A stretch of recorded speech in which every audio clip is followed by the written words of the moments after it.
Hello, Pokemon fans. Welcome to Tuesday Night Pokemon at the Forge. I am your host, John, joined by Max Johnson here. We are having our League Cup here at the Forge tonight. League Challenge here. League Challenge. For those not in the know, it is going to be standard format, so 60 cards from, I think, 2022 and onward. We're approaching rotation, so this is one of the last events players will have to actually play with cards before they're rotated out. Going to see a lot of really popular decks like Mew, Rapid Strike, stuff like that, no longer playable at the early part of April. So one of the last chances players will have to play some of these decks before they're rotated out. We will be kind of chiming in and out between the games, offering commentary on what's happening on the tables out here for some of the players. I think we'll have 5, maybe 4 rounds tonight. Just a quick reminder, too, for everyone in the corner of the stream there, you can see the discount code for tonight is Pokemon Stream Discount. So thank you, everyone who's watching this live or on demand. You can come into the Forge up until we stream next week to get 10% off any product here in the store. We had such a big turnout for some of the events last week that the store owner has restricted it to just product bought here in the store. So yeah, use that code Pokemon Stream Discount. Come in anytime between now and next Tuesday when we do our stream, and you can get 10% off your entire purchase that you're in the store. So Max, in theory, if you want to spend $1 million on Pokemon cards, you could get $100,000 off. That's a pretty good deal. It's an absolutely fantastic discount. Before we get the first games here, I think we're getting kind of wrapped up outside with the initial sort of games and matches getting decided. Max and I will be taking a second here to go actually select what game we'll be watching. But Max, we're getting close to rotation. I know you're headed to EUIC. You're going to see some new decks coming out. What are you actually excited about in this format up to EUIC and then post-rotation? I think this format, it's been really cool to see the rise of Roaring Moon. You know, kind of a deck that people were high on for LAIC, and it kind of like underperformed. But now with the way that the meta's gone, I think Roaring Moon is in a really good spot right now. But then also that means that Gardevoir, which is also a deck that had kind of fallen off for a little bit, gets a lot better with Roaring Moon's return. So kind of interesting to see how the meta will shape up for these last couple of tournaments in this format, and decks trying to counter each other.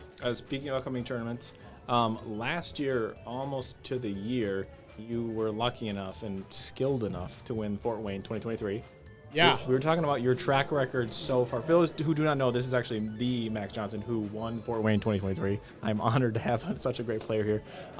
But your track record we were talking about last year, you were sort of on the same path that you were this year. What is explain to people that don't quite know your Limitless page by heart? Sure. Yeah. Last year, my first day 2 of the season was I top 128'd the Texas Regional, which was in Arlington last year, and then this year my first day 2 of the season was at San Antonio, which I also top 128'd, and then last year I top 64 at Charlotte. This year top 64 at Charlotte, and so Fort Wayne was the last regional of the D block format.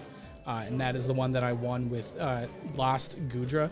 All right. And so, yeah, I'm going to Vancouver, which is the last tournament of the format, of the E-Block format, in a couple weeks here. So we'll see if we can make history repeat itself again. I think it's destiny, Max. You want to give anybody any hints what you're playing? I think I know what you're going to play, but do you want to give any viewers out there some hints in case they sit down across from you? Oh, yeah. I will be playing 4 Snorlaxes in my deck. That's for sure. So it is colorless Lugia that Max will be playing at Vancouver. All right, Max is going to take a brief break just to go see some of the matchups, try to choose a good one for you. We will be right back. Time to get a snack. Stick around.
Welcome back Tuesday Night Pokemon fans. Thanks for your Pokemon fans.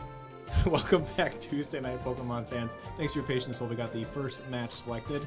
Top of the board there, we've got Jordan Crane, who is playing a box. On the bottom there, we've got Wyatt Osterdeck, who's playing an interesting matchup here. I'm going to lean into you quite heavily for this one, Max. What is Wyatt playing? He's playing Ursaluna Control, which was popularized by a Japanese player who played it to a tournament recently. Just kind of a controlling deck that tries to run your opponent out of resources through use of either the Chandelure that mills when you evolve, or through use of like Crushing Hammer, Misfortune Sister, some of the typical ways we see control decks use. And I apologize, fans, I was chatting too much with Andrew, our tech guy, so we did miss the first turn. Looks like we've got 3 cards going to the Lost Zone here for Jordan. Jordan is playing kind of the standard draw engine, the Comfey flower selecting, allowing him to see 2 cards for each flower selecting that he uses. Oh, excuse me, that's his discard pile there on the side. The flower selecting is going to be discarding into the Lost Zone, kind of in the middle of the board there. But using a switch card, probably switching back into... He's used all of his Comfeys, it looks like. Yeah, he needs to find a Colress's Experiment here, and if he does, the game is probably over. Yeah, we're not quite sure who went first or second, but if he does use his supporter, that would tell me that he went second. Oh, excuse me. Yeah, Wyatt's already attached for a turn. This might be a brief game. Well, could possibly, although it looks like he's thinking about this flower selecting here, so that tells me that it's not Colress. Manaphy going into the Lost Zone. Right now, Jordan probably pretty confident that this Ursaluna Teddiursa card out front. Yeah, it is a Teddiursa. Yeah. Probably not going to be attacking to the bench on the next turn, so not super concerned about the Manaphy. Also, his bench locked himself at the same time. See an attachment for turn. If he could find one more card to go into the Lost Zone, that Cramorant Spit instantly would have no energy costs. It's like he might be retreating into this Raikou to draw one more card here while fleet-footed. If he hits like Forest Seal Stone, or if he hits Colress's Experiment, still could win the game right here. Let's see what we got here. He's already retreated That's for turn. going to be TM Devo, so I think Wyatt is thanking his stars that he did not find that last card he needed to get some more cards in the Lost Zone. Wyatt does have a Forest Seal Stone in hand, lots of tech cards, but he doesn't quite have anything he can attach it to yet. Opting to evolve into the Ursa Ring. I don't think the Ursa Ring has a very relevant attack, kind of just there to stop you from getting TM Devo'd, stopping from all of your Ursa Lunas, or sorry, your Ursa Lunas from getting Devo'd into Teddiursas again. Unfortunately, it looks like Wyatt is just going to have to attack, and then that is going to end his turn. Now, right now, unfortunately, if Jordan is able to get another Comfey into the active, so if he has an energy in hand, he's going to be able to do a flower selecting and then do a retreat into that Cramorant. Even if he's able to get 2 energy, there's the jet energy for the flower selecting. I think that the Ursa Ring has too much HP for the Cramorant to attack, so if he wants to get a knockout this turn, he will likely have to use the Raikou V. An easy choice there for Jordan. Battle VIP Pass only useful on your first turn. Go get any 2 basic Pokemon, put them straight under your bench, but only valid on your first turn. It's actually one of the cards I think a lot of us are looking forward to having rotate, just because it is the first turn greed card. Yes, and you know, it's kind of funny, the Buddy Poffin that we might be talking about a little bit later is the replacement for the Battle VIP Pass on a lot of decks. And, you know, in my testing, it seems like the card will feel a lot better for the format than Battle VIP Pass ever did. Some limits there that we'll talk about too. Some limits. Which is better. Card's pretty broken. Okay, and it's just going to be the spit. So Wyatt survives one more turn here. Let's see if he got a playable supporter in his hand. Did see a Professor Turo scenario, which means he could knock himself out. It's like he's got the Ultra Ball. So is going to be able to find some Pokemon here. May opt to go for that Rotom V and just draw some more cards. But that would leave his board with no Teddiursas or any other Pokemon in play. So going to need some more time to charge up. But this is definitely a deck that needs to take some time to set up to be able to do the things it wants to do. I'm actually surprised by how fast Jordan got set up. I know those decks, traditionally, Lost Zone decks, draw a bunch of cards and can get their board set up fairly quickly, but getting 4 in the Lost Zone on your second turn to attack into an opponent that just has 1 lone Pokemon is actually a pretty great start for that particular deck. Yeah, I know we missed the first little bit of this game, but it looks like that Jordan had opened 2 Battle VIP passes on his first turn, so that does quite help a lot on the setup. It's great if you get them, it's bad if you don't. For sure. And dead in your hand later in the game. Wyatt opting to grab the Forest Seal Stone. He'll probably let us see what he decided to grab. Unfortunately, Buddy Poffa not available right now will be a dramatic help for him. Gonna see an Iono. That's pretty good. Gonna go see 6 new cards. Gonna need to see some good cards here off this Iono. Hopefully he's able to get another Teddiursa down, which I do think I see one in his hand. Misfortune Sisters as well, if he decides to go start milling things early. Another Iono, it looked like, for disruption, and a Nest Ball, so he's actually able to establish his board. Yeah, and that's actually pretty important here because he'll be able to bench the Teddiursa and go ahead and get likely that Manaphy to stop Greninja from taking 2 prizes next turn. All right. Wyatt, a very skilled player. He's actually been on stream a couple times, interviewed him. Only 17 years old, already day 2'd, I believe, at Peoria. Or did he just miss it? I believe he did. He day 2'd one region. I believe it was Peoria. Pretty damn good for someone who's only been playing the game for about a year and a half. Very impressive. I think if you talk to any of the local players here, if you ask them who's the fastest player, they'll say number 1 is probably Piper, but Wyatt is a close number 2. He plays very quickly. You're exactly right. Does opt to get a Teddiursa down and getting the Pidgey. He did have the Pidgey EX in hand before the Iono, so now we know that's at the bottom of the deck. Putting a V-Guard energy just in case that Raikou does target down. And then it'll be an instant charge to end his turn. Making me a little nervous. Not sure if the Manaphy was prized, but this does open the door for Jordan to come in with the Radiant Greninja here and to take 2 prizes on his choice of Pidgey, Teddiursa, and Ursaring here. At this point, Jordan is looking, I think, to do what you were talking about, Max. If he can get 7 in the Lost Zone, currently at 4, then Mirage Gate will be active, and you can use that to accelerate energy to the Radiant Greninja. A Radiant Greninja, Moon Knight Shuriken doing 90 damage to 2 of your opponent's Pokemon. You get to pick.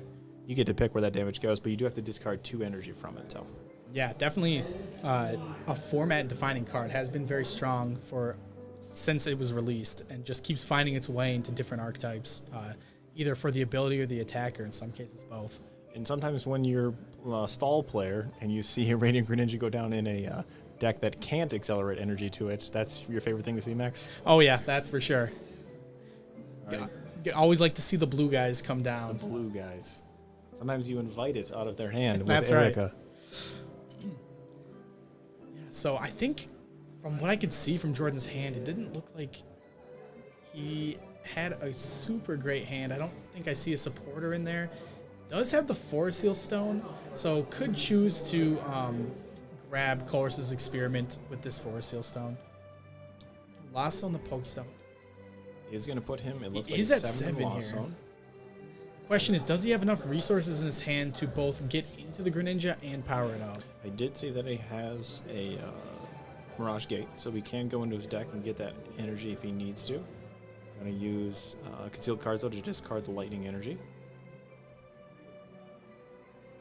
Right now, what is the gold card that was at the front of his hand there? It might have been a Lost Vacuum. Could have been a Counter Catcher. Kind of hard to tell. Definitely has one. Okay, so with the Forest Seal Stone here, I think it would be pretty difficult for him to miss this Radiant Greninja attack here, since he already has 1 Mirage Gate in hand. Getting a second Mirage Gate here could make a lot of sense. Accelerating 4 energy to however he would like if he does opt to get a second Mirage Gate here. I think right now he's doing the intelligent thing and just verifying the energy is actually in the deck. I didn't see a lot of water energy, though. I also did not see a lot of water energy. Looks like he's only playing 3, so if he prized Did he prize 2 of them? Let's look at the deck real quick here. We've got a Super Rod, so we can get back if we need it. He's got 1 in the discard. I didn't see any water energy. I think he might have prized 2, so again, Wyatt might be living by the skin of his teeth here. The teddy bear survives, as does the bird. I think after the game, depending on who we interview, this will be one of the questions that we'll be asking them. That's for sure. Unfortunate. Sometimes the card you need is in your prizes, and if you do even a thorough prize check, you can miss that count by 1 sometimes. Definitely. And it can be devastating to the plan that you had. Especially in these best of 1 games where you only have 30 minutes to play. Sometimes, looking at this matchup, you might know that, oh, this is a control matchup, could go a long time, so I might want to skip doing the most thorough deck check just to give myself some extra time to try to close this one out before it ends in a tie. You know, traditionally, controlled decks are going to have 30 second to 1 minute turns. Sometimes it's just pass. Yeah, sometimes the control turns can be really quick, but also Lost Box itself is kind of a slower archetype. There's a lot of actions to be made, so definitely trying to figure out where you can save time is a very important skill to have when playing the deck. At the same time, too, I don't know if Jordan's aware that the goal ultimately for Wyatt will be to mill some of his cards. So the deeper he digs into his deck, the bigger that Lost Zone gets, the bigger that discard pile gets. If he misses a Super Rod or something to recycle cards back into the deck as well, it's actually helping Wyatt. If he can just kind of get him to dig further into his deck and down, 10 to 15 cards left, Wyatt can actually discard those things fairly quickly. Looks like he did opt to grab the Super Rod here. Is going to put some of those energies back in the deck. But I'm still not sure if he's going to be able to get this Radiant Greninja attack off. With two water energy in the prizes, it's going to have to be one of those will have to be attached to Moonlight Shuriken, attaching for 2 water energy and then a colorless. So it looks like he's coming up just one short. And this deck that Wyatt's playing, this Ursaluna control deck, is not something you're gonna see very often. I can't say that I've ever played against this deck, so if you're a player, it's very likely as a player that you haven't played against this deck before, might not know the optimal lines. You're wondering what does Chandelure do? If you see an opponent reach over the table and then read an opponent's card, usually it's a I'm trying to figure out what your deck is doing right now kind of move. So. All right, gonna take the knockout on the active, which would be the Ursaluna. Promote the Rotom V. See what Wyatt got. I think Wyatt's probably pretty happy to just see that Ursaring go down. That turn could have gone a lot worse for him. It does telegraph a lot to Wyatt as well, being a skilled player, that he was obviously going for a Radiant Greninja play and wasn't able to pull it off. So Wyatt now knows 2 of the prize cards. The question is, which prize card did he just take? Is it the water energy he needs to pull off next turn? It's a Colress's Experiment, it looks like. Yeah, still pretty good prize card to take. You maybe would have liked to see one of those water energies, but you can't be too upset with the Colress. And here we see one of the Crushing Hammers come through. It's going to be a tail, so missing that one, but with Pete Hunt, we'll always get a chance to get some of those hammers back.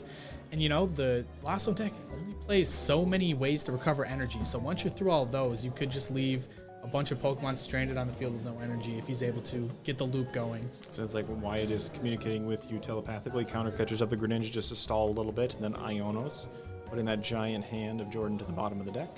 Yeah, I think that makes a lot of sense, especially since he was able to get into the Manaphy. You're not too worried about the Greninja attacking, because if it's attacking, that's a pretty costly attack. Indeed. You're going to be getting rid of a lot of resources, so it'll be quicker for Wyatt to mill out those other resources if Greninja is already kind of helping that. And Wyatt taking advantage of the fact that the Radiant Greninja did not attack last turn, probably be very comfortable that it is also not going to be attacking on this turn as well. Definitely. Kind of just counting like, oh, he's got a 1 in 6 shot at grabbing one of the energies here. Or I guess a 2 in 6 shot. I like those odds. I like those odds too. And two, if you're watching this live, please throw questions into the chat. Max and I can't see them. Dead Maniac, who is the other person? I'm assuming you're not referencing Mac. My name is John. I'm so bad at Pokemon, they make me talk about it, so that's why I'm here. Happy to have you here, John. I appreciate it, Max. Really appreciate it. All right, Wyatt after the Iono got a couple dead cards in his hand. Battle VIP Passer 2. I think he just insta-charged the end, but yeah, didn't draw into anything too great. The Cheryl is kind of an important card in this deck. That's one way that you can keep keep your Pidgeot Vs and Ursalunas alive, just by healing that damage off, and you're always able to Pete Hunt ways to recycle your energies. That Raiku's attack, what's it called? For 2 electric? Lightning Rondo. Lightning Rondo, doing 20 damage for each bench Pokemon, so hitting for 220, that's enough to take out the Rotom V, handing Jordan 2 prize cards. But I do think that this is getting set up well. 2 rare candies in hand. If he can find himself a Pidgeot EX and then go into a quick search, yeah, he could actually be establishing his board really well here. I actually think that was a slight misplay from Wyatt from filling his board last turn with that extra Pidgey. With the V-Guard on that Rotom, if he had kept his board down to 4 bench Pokemon, that Raikou would not have been able to take Would a have KO. survived by the skin of its teeth, maybe looking for Professor Sturros to pick it back up. Yeah. So I know Wyatt said that he wasn't super well practiced on this deck, so maybe a small misplay there, but you have a lot of time to finish this game out. Jordan still has to take 3 prize cards, and once Wyatt's set up, it could be a lot harder for Jordan to do that. Indeed.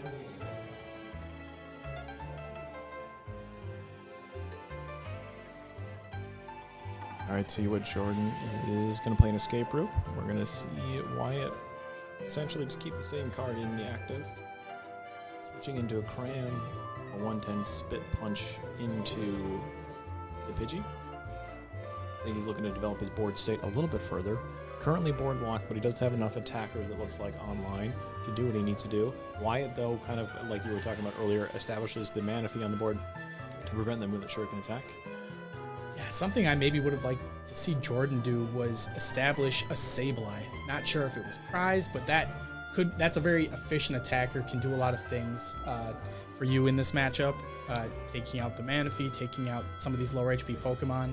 Could take 2 prizes in 1 turn by hitting the Pidgey and the Manaphy. Sometimes sequencing it out with Sableye to remove the Manaphy from the board, and then a Moonlight Shuriken into 2 remaining prizes. Yeah. Looks like he's playing this fairly efficiently. I think Wyatt is still hoping to get his board set up so he can use the Ursaluna, kind of scoop up 2 cards out of your discard pile. Yeah, and so while Wyatt did have time in this matchup, it is starting to run out. Jordan only needing to take 2 more prize cards. Could be pretty risky to turn his Pidgey into a Pidgeot. Could give Jordan an easy answer to where he's going to find those last 2 prizes. It's like he's trying to stall a little bit, putting a Comfey into the active. I think that might have been a Mirage Gate grabbed by Jordan. We'll see what Flower Selecting gives him, though. It's like a Colress and a Grass Energy. Gonna opt to see 5 more cards, it looks like, from Jordan. Colress, for those not familiar with Lost Zone, so the way it works, Colress, draw the top 5 and then put 2 in the Lost Zone. At this point, it looks like we're approaching 10 after this Colress, so his Sableye will be online. But his board locked, so he's not actually able to put that down. Sableye's lost mine, placing 12 damage counters, however you'd like, for 1 Psychic Energy. Yeah, Wyatt's deck does play a way to take KOs using either the Ursaluna's other attack or attacking with the Pidgeot EX, but I don't think that's something that he'll be looking to do. I think he's pretty happy to see 3 Comfies on that side of the board. I see a Colress Experiment, TM Devo, Boss's Orders, a Psychic Energy, and it looks like a Water Energy. Jordan would have liked to have seen that a little bit earlier. Very obvious that he can get rid of that Jirachi, probably the TM Devo, which if Wyatt's board state had been set up, that TM Devo would have been fantastic. Would have been a lot stronger of a pick. Yeah, Wyatt not doing too much. These last couple turns have been pretty weak for Wyatt. And yeah, Jordan going down to 1 prize card remaining, so it's kind of now or never.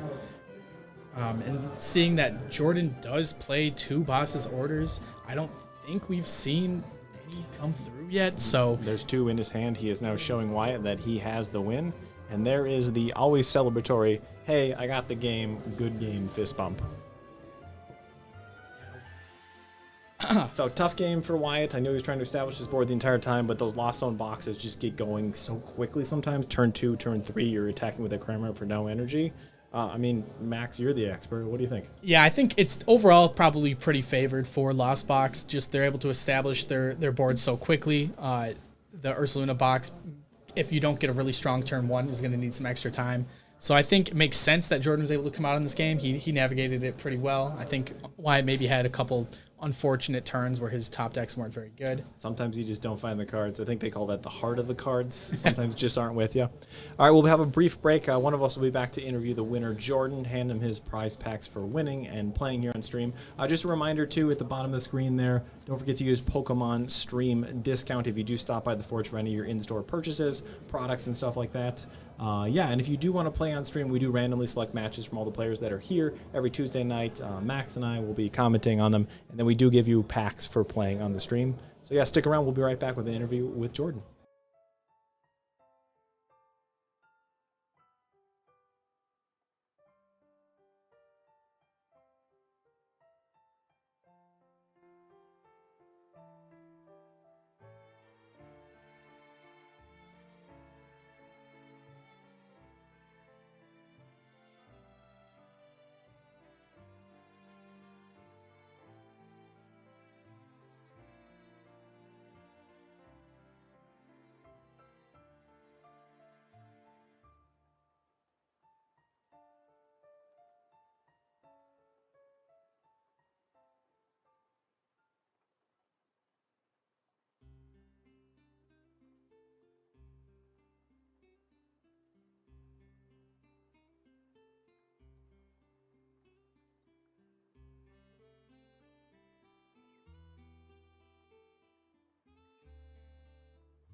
Welcome back. I'm here with our winner of round one, Jordan. Jordan, congrats on the win. Here's your Series 4 prize pack for being on stream. Appreciate that. Yeah, so you played against kind of a very interesting deck, not something we have seen too much.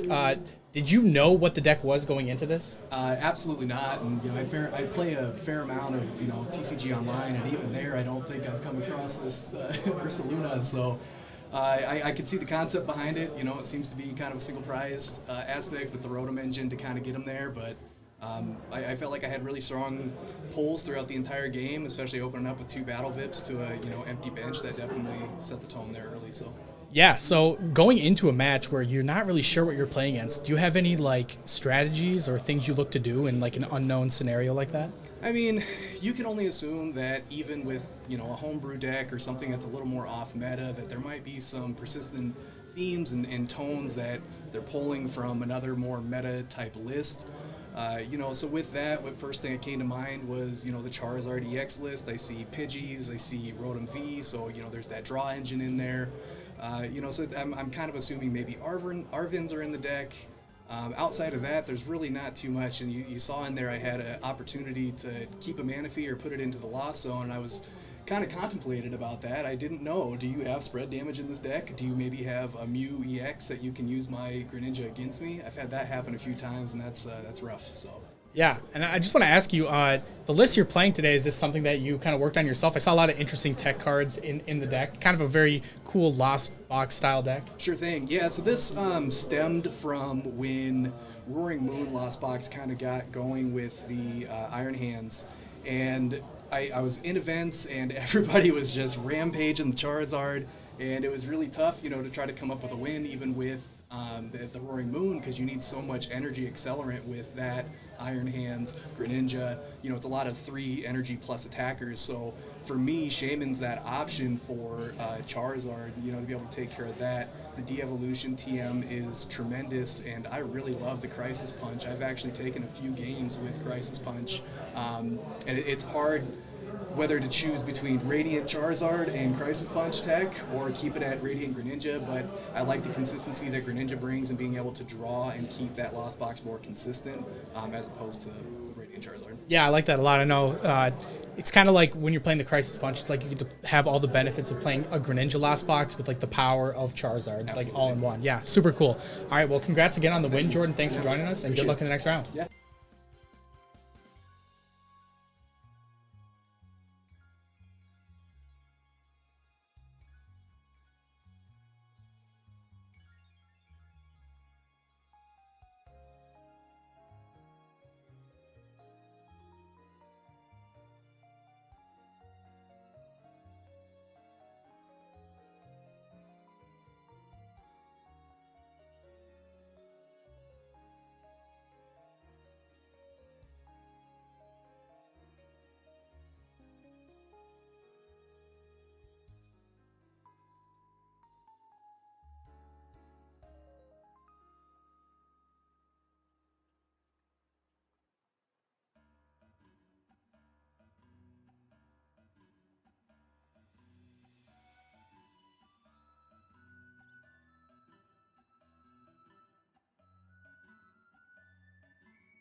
Welcome back to the Forge League Challenge. We're here to talk about a card we alluded to a little bit in that last match, Buddy Poffin. John, what are your thoughts on this card? So I was hating on Battle VIP Pass a little bit. It's actually a really great card. It just it's overpowered in that if you find them in your first turn and your opponent doesn't, you immediately have an advantage, and that's why I think 60 out of the top 64 decks of the world's all played Battle VIP Pass. That tells you a card's a little bit broken. This, though, is a great replacement. It has a couple of restrictions on it, though, and also some not restrictions that make it extremely useful in some decks, but it's not that all-powerful card that it is currently in the Battle VIP Pass form. So, Buddy Buddy Poffin, I think, is the final translation. Search your deck for 2 basic Pokemon with 70 HP or less and put them onto your bench, then shuffle your deck. Now, the key thing there is you can use this at any point in the game if you want to. So it's not just on your first turn, but they've limited it that you can't go get 2 Roaring Moons with this like you can with Battle VIP Pass. I'm actually stoked about this. What are your thoughts, Max? Yeah, I'm really excited for this card. I know there was like a brief period of time when we knew Battle VIP Pass was rotating, but before Buddy Buddy Poffin had been announced, so a lot of like uncertainty on like how our search would go. But I think they did a really nice job. I think evolution decks have always kind of struggled in a format where there's big basics. Yes. So any kind of help that those decks can get, I think, is really great. I think Lost Box can use this card a little bit, but like not as well as like Charizard or like Chien Pao can use this card. I think Goldengo, another option of that, can use the Buddy Buddy Poffin very well. I think it's really great. I think it will bring some more parity to like some of the matchups. Like you were saying, if you miss Battle VIP Pass on your first turn, but your opponent didn't, that puts you at a huge disadvantage. Yeah, if your opponent doesn't brick up and you do because they got their 2 Battle VIP passes, especially with Mew, which is also thankfully rotating. No offense to all you Mew players. It's a devastating thing to just see your opponent's board get set up and then you're just attached pass. Yeah. So specifically talking about the Charizard matchup, Charizard I think is going to be the best deck in format with the exception of its unbelievably terrible stall matchup. And at the same time, Chien Pao is going to be a great deck just because of its great Charizard matchup, being able to hit 360 for only 6 energy. But I think this is an equalizer too because these are searchable, they're usable. You can play them late in the game if you want to get your 2 Frigibaxes. You can't grab a Charmander with, or excuse me, a Charmeleon with it. But I think it's going to be an equalizer for Stage 1 and Stage 2 decks to actually be competitive in the format. That was currently ruled by Roaring Moon, was ruled by Miraidon, was ruled by Mew, Rapid Strike, that just relied on Battle VIP Pass to get set up. Not necessarily Miraidon. Miraidon has Tandem Unit, so. Anyway, your final thoughts, Max, on this card? Yeah, I know. Like turn 2 top decking a Battle VIP Pass was one of the worst feelings in the game. Oh. Turn 2 top decking a Buddy Buddy Poffin feels amazing. All right. We'll be choosing a matchup here. We're going to try to feature a junior or a senior player. So stick around. We'll be back in a couple minutes, hopefully with the junior or senior matchup, just to show some of the younger players here at the Forge. Cheers.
Welcome back, Tuesday Night Pokemon fans. We actually have an interesting matchup coming up here. I wanted to show you one thing, though. We talked about the pre-release event for Star Wars Unlimited here at the Forge. They're still doing deals on these boxes. They have a limited quantity left. Sounds like these are flying off the shelves. But you can use the discount code Pokemon Stream Discount if you want to come here and get some Star Wars Unlimited. If you don't have enough TCGs you play, apparently this one is very similar to Pokemon and how it functions. Not as complicated as Magic, and it's Star Wars, which is just cool. Cool stuff. I can't believe it took this long for them to make a Star Wars TCG. Anyway, let's dive into the game. Max, you know these players really, really, really well. I do. Here on stream, we have Samantha, siblings. And Samantha is my girlfriend. So I have some bias here. But The match is actually randomly chosen. However, we made an exception here because this is going to be a great matchup. yeah, Sam and Paul, they seem to get paired together every time that we do League here at the Forge.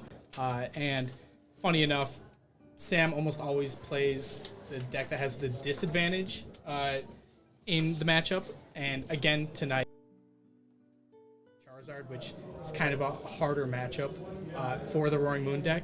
Not playing any of those tools, the HP buffing tools that make the matchup a little bit easier for Roaring Moon. So gonna have her work cut out for her today. And you notice that she is playing 4 Pokemon catchers, so she'll have a little bit of control over the board. Traditionally, Charizard has some switching challenges, but I'm not seeing an emergency jelly. That's like the tool in this matchup. Yeah, very important stuff. So the route for Sam to win this game is if Paul goes down with a Rotom or a Lumineon to help set up his board, you want to look for the Pokemon catcher onto one of those support Pokemon, and then just try to go 2 prizes, 2 prizes, 2 prizes. Looks like Sam's got a great start. Galarian Moltres with a Forest Seal Stone attached and double Battle VIP pass.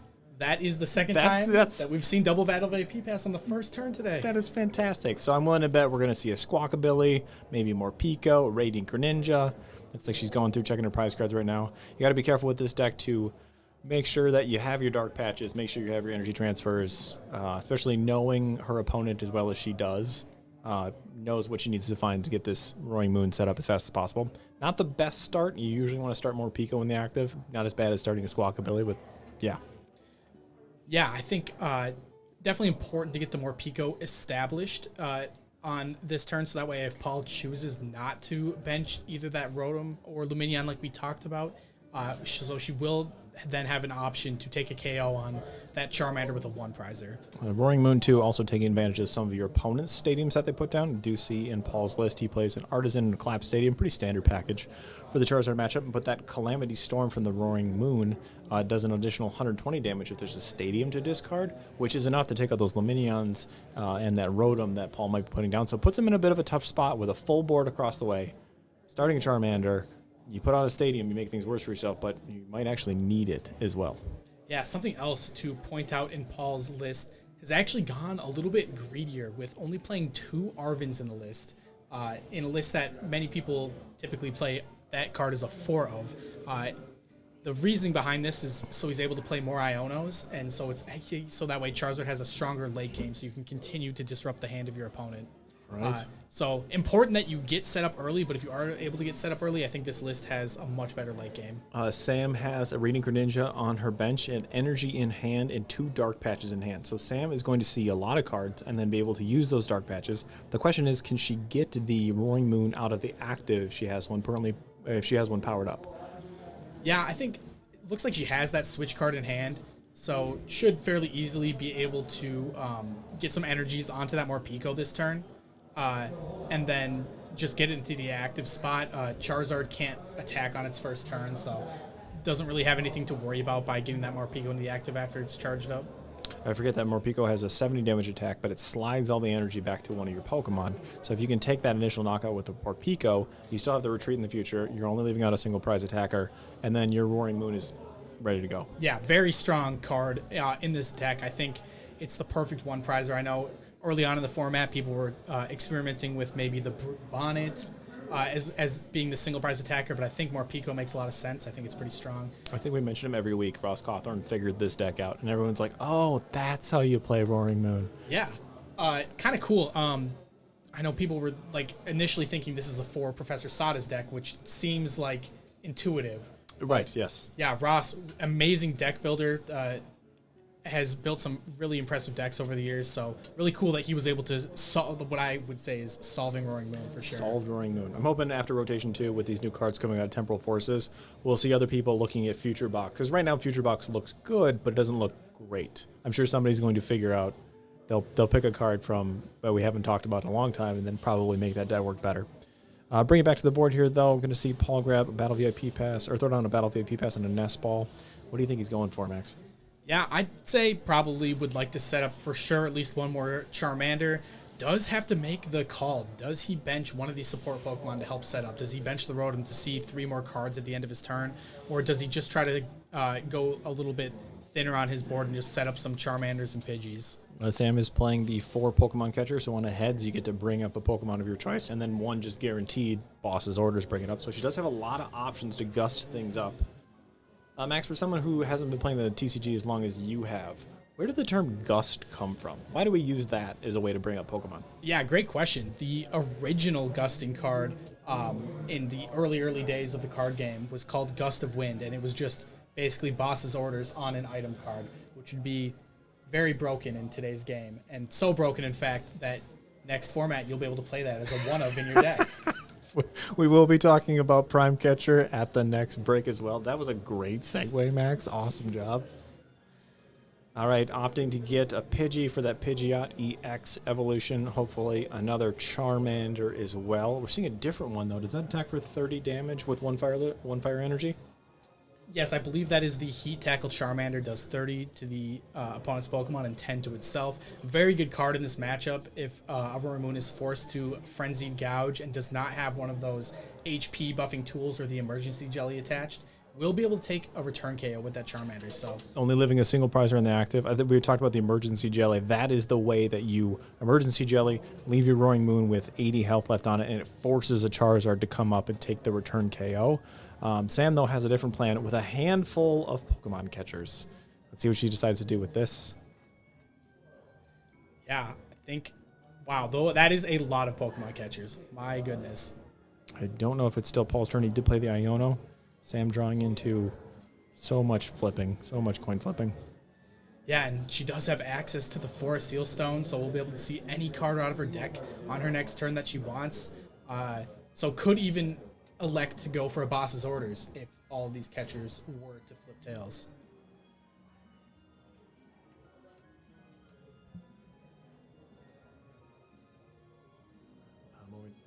Momentary pause here.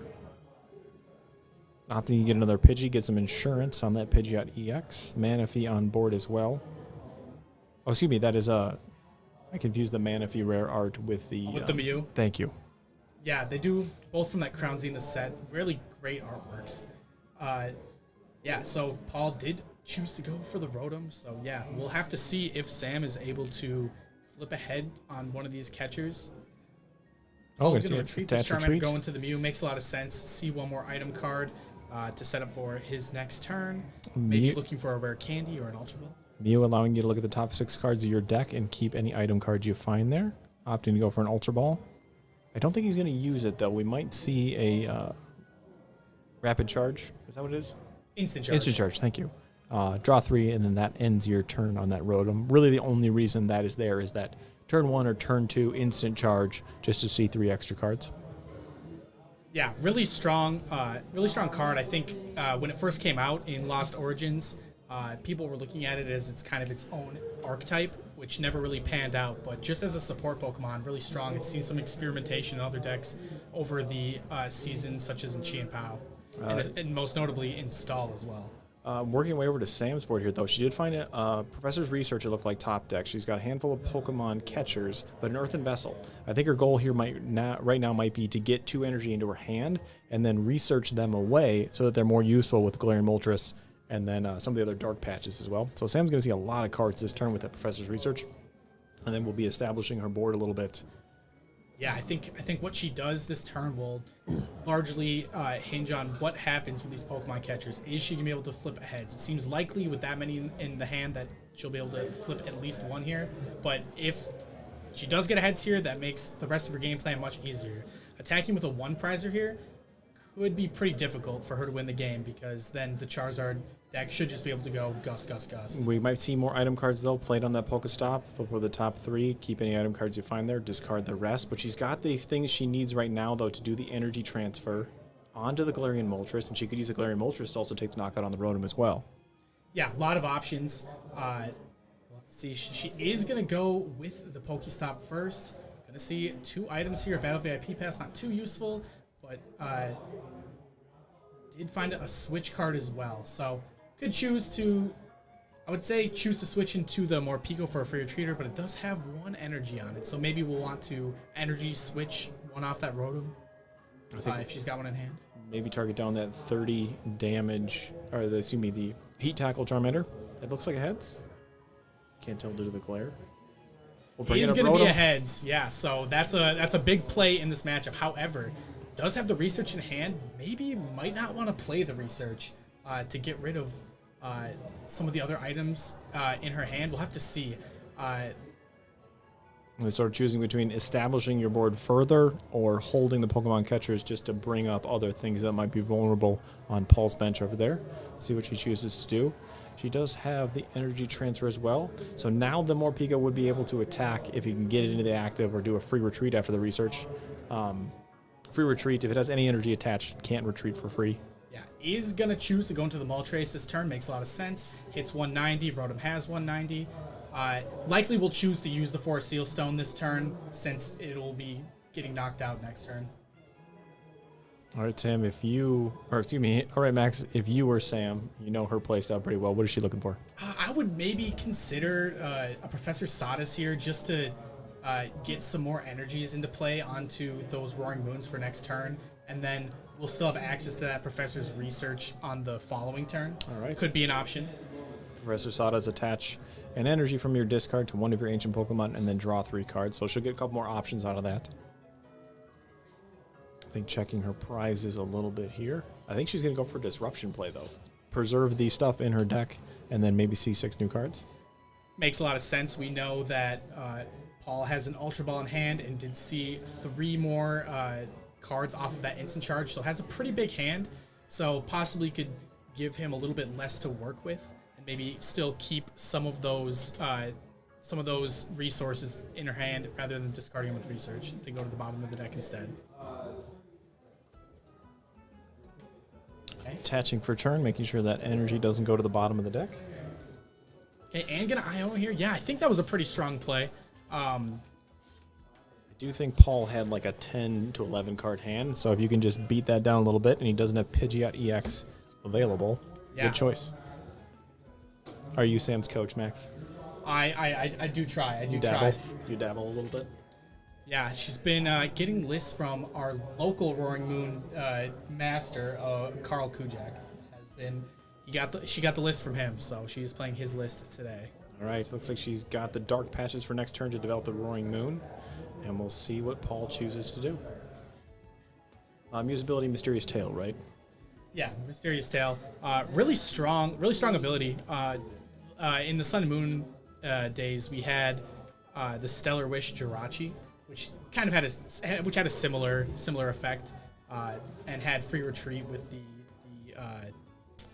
skateboard, the U-turn board. I can't remember what it was called. But Which is actually being reprinted, I believe, in Temporal Forces. yeah, very similar card. Also I think a very strong card coming out. All right, looks like Paul does have at least 1 rare candy in hand. Wonder if he can put together what he needs. Oh, actually, I think it's still Sam's turn. Going through her options.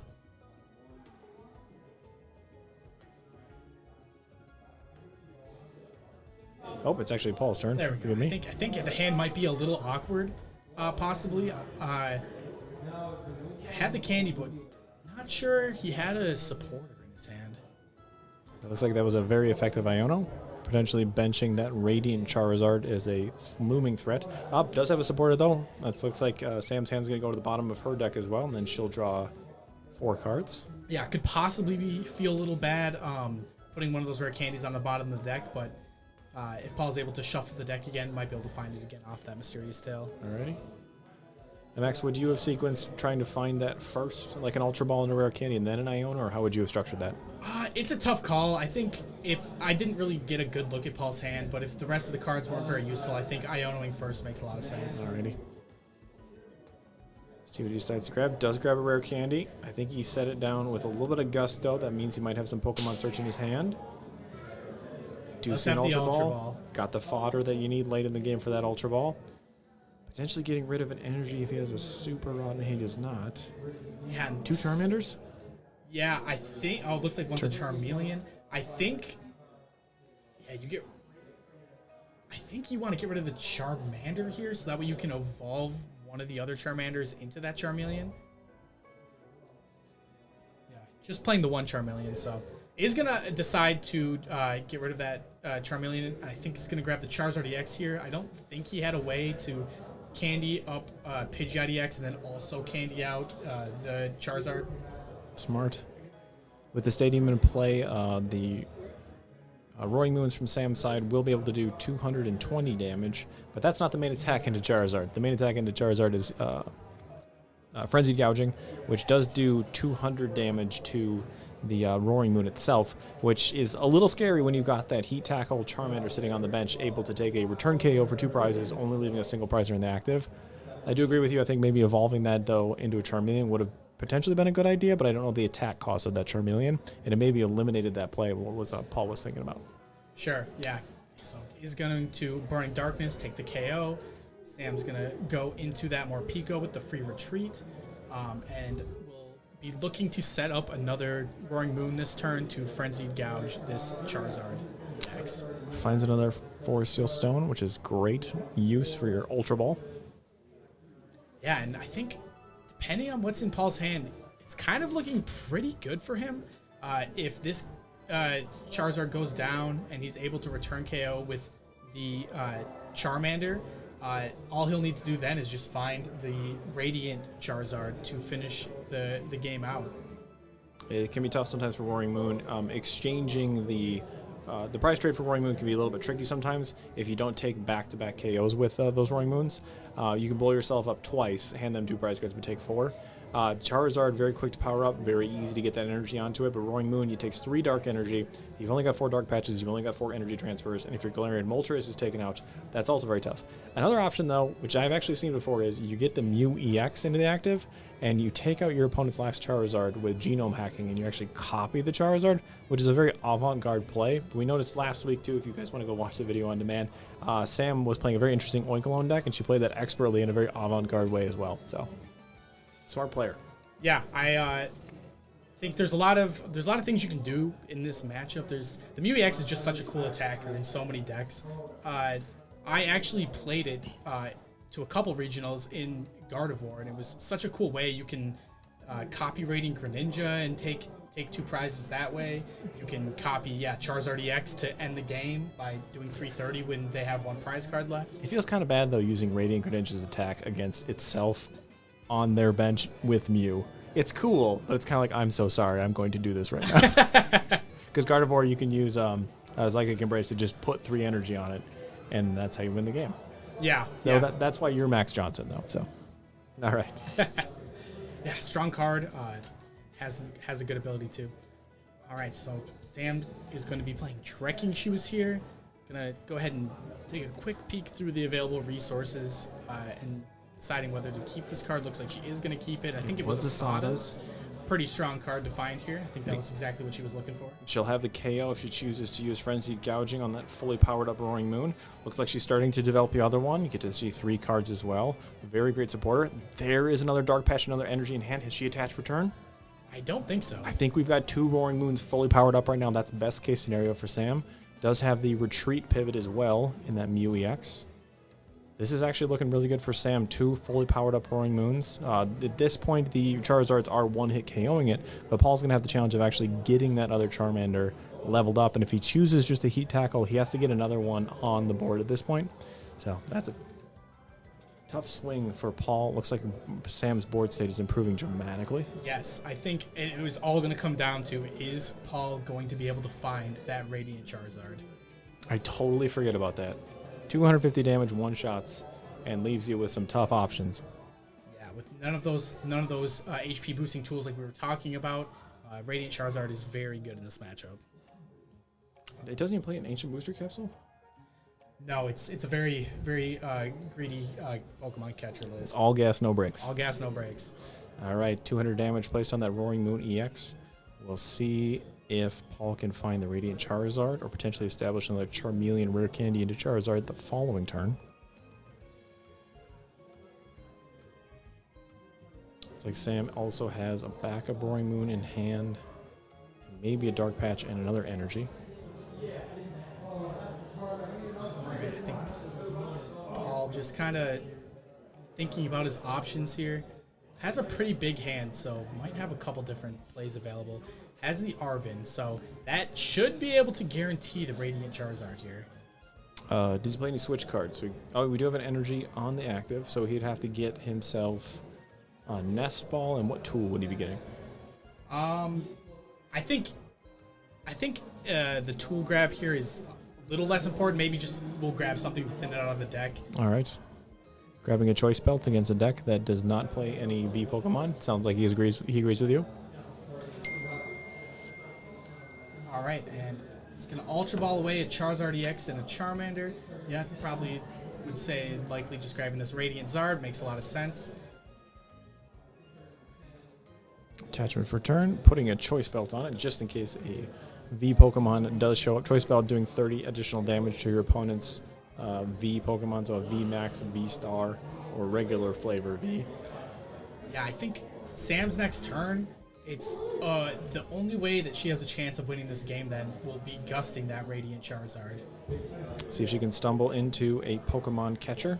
Yeah, and already used the Iono this game, so won't have any hand disruption options to disrupt Paul. However, Paul has still not gotten a Pidgeot EX set up here. Proven that you don't need it. Charizard's just too good. Charizard is just too tanky. Does have the Pokestop. Could find some items if she needs them. So you could Pokestop into those Pokemon catchers and then flip aheads. Be able to take out that Radiant Charizard. I guess another line that she could possibly elect to take instead would be if she could power up this Morpeko again, and then just attack with the Morpeko into that Charmander and leave a 1 prize on the active. I wouldn't hate to see that play either. I think both plays could make a lot of sense. Depends on how many cards Paul has in hand, I think. Indeed. Normally with the Charizard deck, you see the Pidgeot EX powered up right now, and it would use its quick search to find every boss, every single card that it needs. So Paul's actually playing this game the old-fashioned way, just drawing the cards that he needs. Yeah, it's been working out for him so far. Indeed. We'll see if we'll be able to close this one out. Sam looks to be counting energy a little bit, though. We see 4, and then there are 3 in play.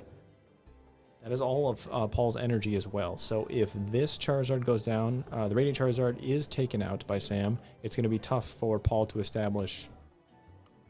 I think we saw Tails there with the catcher. Oh, bummer. Does still have Pokestop, I believe. Sometimes you got to spin that Pokestop. Don't know if she's used concealed cards yet, but likely still has access to the boss's orders. All right.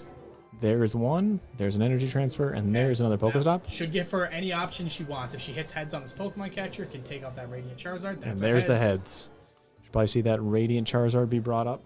The excited heart of the Radiant Charizard, allowing it to do 250 damage and reducing the energy costs of the attacks, depending on how many prizes your opponent's taken. So right now, doing 250 damage for 1 fire energy. Wouldn't it be cool? You could just attach 1 fire energy to Mew. Oh, excuse me, you need 3 energy to copy its attacks. To copy the attack, yeah. But you can't copy its ability. Correct. The attachment for turn on the Roaring Moon EX. Just making sure, I guess.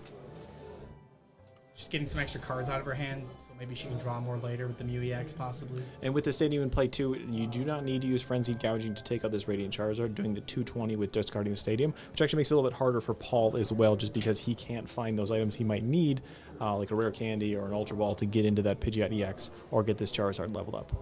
Right now, though, Arven.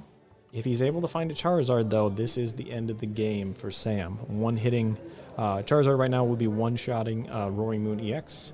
but he might be down a little bit too much energy in that process. Yeah. You see one in the deck, maybe? I think so. Possibly has one in hand. Can't quite see. But yeah, if he has access to, I think he just Ultra Balled away a Charizard EX last turn too. So that tells me that he likely has one more in the hand. That Pokestop was looking pretty good for him right now, though. Yeah. Something that's maybe a little less thought about is when Roaring Moon uses that stadium to discard, you're taking it away from your opponent. So Indeed. pretty nice. The Collapse Stadium and the Artisan that Paul does play not going to necessarily help him right now. Artisan not allowing him to get that Radiant Charizard back. And then the Collapse Stadium would potentially squeeze down Sam's board a little bit, but at this point she would just get rid of the Squawk ability and remove that liability as well. So Paul's line right now, find that Charizard and then win the game. Yeah, I think that's all he's going to be able to do. Sam, with only one prize card remaining, could knock out anything on Paul's board to take the win here if Paul is unable to find a KO for game. So Arven, his supporter, allowing him to grab one item and one tool card. I think he might be out of tool cards. So right now he's trying to establish how he can get a rare candy and a Charizard while only grabbing one item. Yeah, I think with the amount of time spent searching on this on the search, I think maybe Paul doesn't have a great option. Maybe just trying to think through, and if there's any lines maybe that aren't immediately obvious that he can find. Is eyeing up the counter catcher, it looks like. He could bring something up to stall it. Radiant Greninja and Squawk ability do each have a 1 retreat cost. I don't know how much energy Sam plays. I see 6, 7 on the board right now. Probably 2 more someplace in the deck. So she can get them onto one of those Pokemon. She could retreat, but that would have to be a manual attachment. Yep. Also having the out of an energy transfer from one of her other Pokemon. So it's a long shot, but it can work. Yeah, and sometimes when you're in these situations, like, you just gotta shoot your shot and go for the desperation You play. just gotta go for it. All right, we will see the counter catcher grab off of the Arven. So I think you likely bring up the Squawk ability or the Greninja. I mean, yeah, I guess it doesn't really matter which one you bring up as long as it's not one of the free retreaters. Is he a counter catcher? Paul agrees with you, Max. I'm really hoping he does not bring up a Mew. Perfect. Send up the Squawk. And then Heat Tackle for 30. I think we might see a Heat Tackle for 30. Every little bit counts.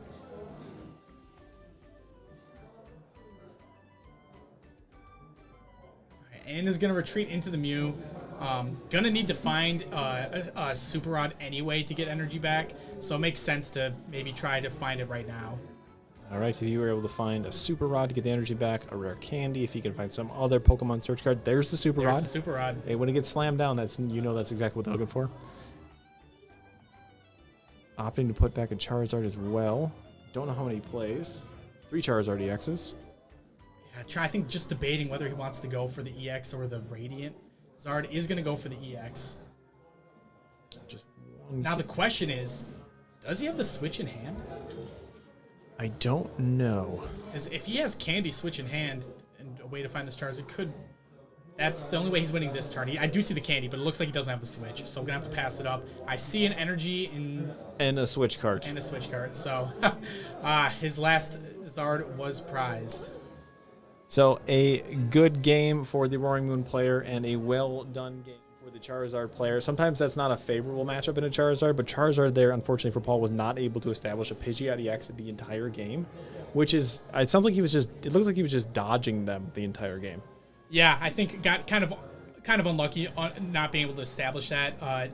Sam taking out the Rotom right away also gave her a really clear path to winning this game. So, yeah, Sam able to piece together an unfavorable matchup, so congrats to her. Max, are you comfortable interviewing your girlfriend here on stream? I think I can do that. Stick around. You got time for a brief snack while we get Sam in here to congratulate her on her round 2 win. Max will be right back interviewing her. Stick around. See you soon.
Welcome back. I'm here with our round 2 winner, Sam. Sam, congratulations on the W. Thank you. You get a Series 4 prize pack and a Paradox Rift pack for cool. winning. So, Sam, you played against an opponent that you know pretty well. You guys have played quite a few games at the Forge together. You want to talk a little bit about your maybe sibling rivalry? Well, Paul seems to have bad luck against me because somehow I always win, which I feel bad about because sometimes I'm playing a deck that isn't favored into Charizard, like Miraidon, and somehow I still get the plays off. So I don't know, my luck is just hot when it comes to playing against my brother Paul. So we've seen you on the Miraidon deck a lot, but these days you've been playing Roaring Moon. Tell me, what kind of draws you to the Roaring Moon deck? Why is it the deck of choice these days? It's kind of similar to Miraidon, just like the paths that you can take. I think it's honestly a little bit more streamlined than Miraidon because you don't have to rely on your electric generators to hit in order to get the play off. I feel like Roaring Moon is pretty graceful in terms of like getting the resources that you need, especially with Swappability on the first turn and the Pokestops. As you saw in my game, I missed a Pokemon catcher, and then I realized I had Pokestop out, and I hit my Pokestop, had another Pokemon catcher come out, and was able to hit heads on that one. So that actually saved me the game in the end, because I think I would have been in a lot of trouble next turn if I had not knocked out the Radiant Charizard. Yeah, and looking at your list, you're playing a very, very what we called all gas, no brakes for Pokemon catcher, but in order to fit those, you took out some of the tools that help in the Charizard matchup. Since you're not playing those tools, what kind of things are you looking for in that matchup? Yeah, I mean, really, ideally, I'm trying to hit that Rotom right away if they put it down, which I was able to in this game. So I think that definitely gave me a head start. If not, I'm using Morpeko to kind of help with the prize trade there at the beginning. But it is a harder matchup without the healing, especially because the Charmanders or Charmeleons can kind of just finish off the job, and then I'm left with a Sickle Prizer in the active, and that doesn't help me either. So, yeah, I guess it's a tricky matchup, I feel like, without the tools especially. Yeah, and I guess final question, are you going to any events coming up soon? Yeah, I'll be at Vancouver later this month, so I will be bringing Roaring Moon. I've been practicing the deck a lot to kind of figure out my matchups, and hopefully I have my first day too. I've gotten close to day 2